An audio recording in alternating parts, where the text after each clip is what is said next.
솔로몬의 나이가 많을 때에 그의 여인들이 그의 마음을 돌려 다른 신들을 따르게 하였으므로 왕의 마음이 그의 아버지 다윗의 마음과 같지 아니하여 그의 하나님 여호와 앞에 온전하지 못하였으니 이는 시돈 사람의 여신 아스다롯을 따르고 암못 사람의 가증한 밀곰을 따름이라. 솔로몬이 여호와의 눈앞에서 악을 행하여 그의 아버지 다윗이 여호와를 온전히 따름같이 따르지 아니하고 모압의 가증한 그모스를 위하여 예루살렘 앞산에 산당을 지었고 또 암못 자손의 가증한 몰록을 위하여 그와 같이 하였으며 그가 또 그의 이방 여인들을 위하여 다 그와 같이 한지라. 그들이 자기의 신들에게 분향하며 제사하였더라. 열왕기상 11장 4절에서 8절입니다. 오늘은 솔로몬이 우상을 숭배하다라는 주제로 함께 보겠습니다. 하나님께서 우리에게 구약 성경을 주신 목적은 두 가지를 계시하시기 위함이라 할 수가 있는데요. 첫째는 이 성경이 내게 대하여 증거하는 것이로다 하신 그리스도를 증거하기 위해서요. 둘째는 율법으로는 죄를 깨달음이라 한 죄의 사악성을 드러내기 위해서입니다. 이 두 줄기가 흘러내려오다가 우리 물리의 죄악을 그에게 담당시키셨도다 하고 인류의 모든 죄를 한 분 그리스도께 담당케 하심으로 해결하여 주셨다는 것이 복음인 것입니다. 그러니까 문제는 사람이 일으키고 이에 대한 해답은 하나님께서 자기 아들을 통해서 이루어 주신다는 것입니다.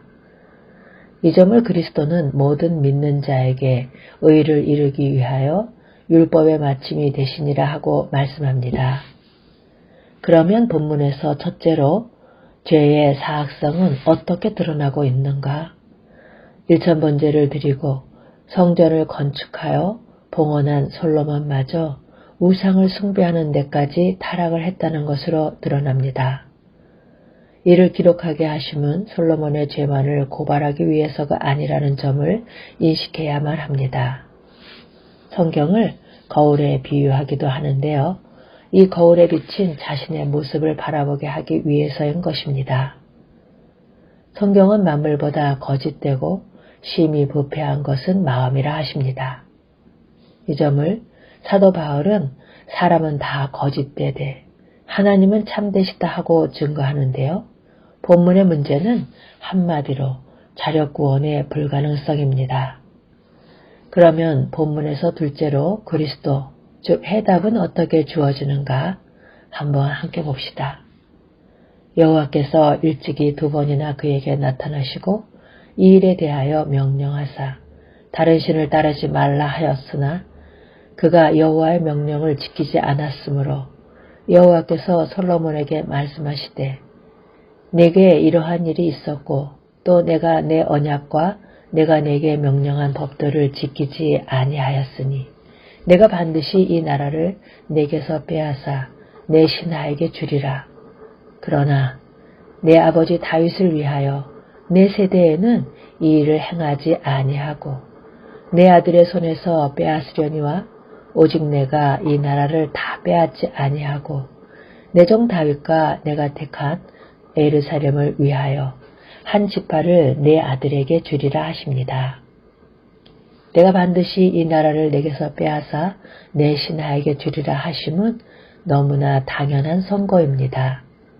그런데 여기서 멈추셨다면 하나님의 구원 계획은 중단이 되고 우리는 소돔과 고모라와 같이 되고 말았을 것입니다. 그러나 하십니다. 그러나 오직 내가 이 나라를 다 빼앗지 아니하고 내 종 다윗과 내가 택한 예루살렘을 위하여 한 지파를 내 아들에게 주리라 하시는데 왜 그렇게 하시는가? 내 종 다윗을 위하여 즉 다윗에게 세워주신 언약을 지키시기 위해서 내가 택한 예루살렘을 위하여 즉 하나님의 거룩하신 이름과 영광을 위하여 한 지파만은 남겨주시겠다는 말씀입니다. 물론 남겨주시겠다는 한 지파는 그리스도가 오실 유다 지파인 것입니다. 이 한 지파를 11장 36절에서는 한 등불이라고 말씀합니다. 하나님께서는 상한 갈대를 꺾지 아니하시고 꺼져가는 등불도 끄지 않으신 것입니다. 여기에 해답이 있고 인류의 소망이 있는 것입니다. 그럼 해설 부분을 보겠습니다. 본문에는 마음을 돌이켰다라는 말이 4번이나 강조되어 있습니다. 회개란 돌이켰다 마음을 돌아오게 하는 것입니다. 핵심은 내 아들아, 내 마음을 내게 주며 한 마음에 있는데, 그러므로 신약시대의 우상은 어떤 형상을 숭배해야만 우상숭배가 아니라 탐심은 우상숭배니라 합니다. 그래서 주님께서는 이 백성이 입술로는 나를 존경하되 마음은 내게서 멀도다 하시는데, 그렇다면 현대교회도 우상숭배에서 자유로울 수는 없다 하겠습니다. 그러면 여러분은 어떻습니까? 이 점에서 한 가지 짚고 넘어가야 할 점이 있는데요. 그것은 이에 하나님이 그에게 이르시되 내가 이것을 구하도다.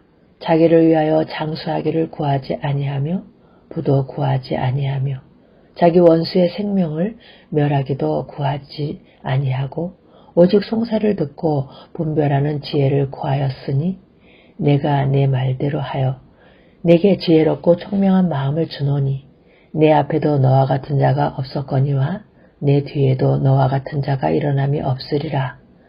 내가 또 내가 구하지 아니한 부귀와 영광도 내게 주노니 내 평생의 왕들 중에 너와 같은 자가 없을 것이라 하신 말씀입니다. 하나님께서는 솔로몬이 구한 지혜뿐만 아니라 구하지 아니한 부귀와 영광도 내게 주노니 하셨는데, 그렇게 되면 솔로몬이 타락할 것을 모르셨단 말인가 하는 점입니다. 참으로 하나님께서 하시는 일은 이는 하늘이 땅보다 높음 같이 내 길은 너희의 길보다 높으며 내 생각은 너희의 생각보다 높음이니라 하신 같이 측량할 길이 없는 것입니다. 왜냐하면 솔로몬에게 지혜를 주심으로 잠언과 아가서를 기록하게 하셨고 부귀영화를 주심으로 전도서를 기록하여 후대에 전해주게 하셨기 때문입니다. 만일 솔로몬이 타락하는 경험이 없었다면 전도서는 기록이 되지 못하였을 것입니다. 이런 의미에서 전도서는 다윗의 아들 에르사렘의 왕 전도자의 말씀이라 하고 시작이 되는데요. 무엇을 감추고 있을까요? 솔로몬이라는 이름입니다. 전도서에는 전도자라는 말이 6번이나 등장할 뿐 솔로몬이라는 말이 없습니다. 왜 그럴까요? 은금과 왕들이 소유한 보배와 여러 지방의 보배를 나를 위하여 쌓고 또 노래하는 남녀들과 인생들이 기뻐하는 처첩들을 많이 두었노라. 내가 이같이 창성하여 나보다 먼저 예루살렘에 있던 모든 자들보다 더 창성하니 내 지혜도 내게 여전하도다. 무엇이든지 내 눈이 원하는 것을 내가 금하지 아니하며 무엇이든지 내 마음이 즐거워하는 것을 내가 막지 아니하였으니 이는 나의 모든 수고를 내 마음이 기뻐하였음이라. 이것이 나의 모든 수고로 말미암아 얻은 몫이로다 하고 모든 사람이 추구하는 부귀영화와 권세, 명예, 지혜를 소유하고 누리다가 인생의 맨 밑바닥까지 타락했던 사람이 솔로몬입니다. 그리하여 깨닫게 된 결론이 무엇일까요? 그 후에 내가 생각해 본즉 내 손으로 한 모든 일과 내가 수고한 모든 것이 다 헛되어 바람을 잡는 것이며 해 아래서 무익한 것이로다 한 헛되고 헛되다는 것입니다. 인생은 단 한 번 주어지는 일방통행일 뿐 두 번째 기회가 없습니다. 경험해볼 시행착오가 용납이 되지 않는다는 말씀입니다. 그래서 전도서에 나타난 솔로몬의 경험을 통해서 대리 경험을 하여 참 지혜를 얻으라고 전도서는 주어진 것입니다. 하나님께서 베푸신 부귀영화를 선용하지 못하고 타락했다는 것은 악한 것입니다. 그러나 하나님께서는 이 악을 선으로 바꾸셔서 인생이 추구하는 부귀영화를 모두 경험하게 해본 후에 헛됨을 깨달은 솔로몬을 전도자로 세우셔서 결론은 일의 결국을 다 들었으니 하나님을 경외하고 그 명령을 지킬지어다. 이것이 사람의 본분이니라 하고 증거케 하신 것이 전도서인 것입니다. 그러하건만 많은 사람들은 여전히 헛되고 헛되어 바람을 잡으려는 것과 같은 것들을 추구하면서 이것을 인생의 본분이요 최고의 가치인 양 살아가고 있는 것이 아닌가요? 하나님께서는 솔로몬이 우상을 숭배한 악을 통해서도 구원의 방도와 사람의 본분이 무엇인가를 선을 계시하는 것입니다. 성경은 문제에 대한 해답입니다.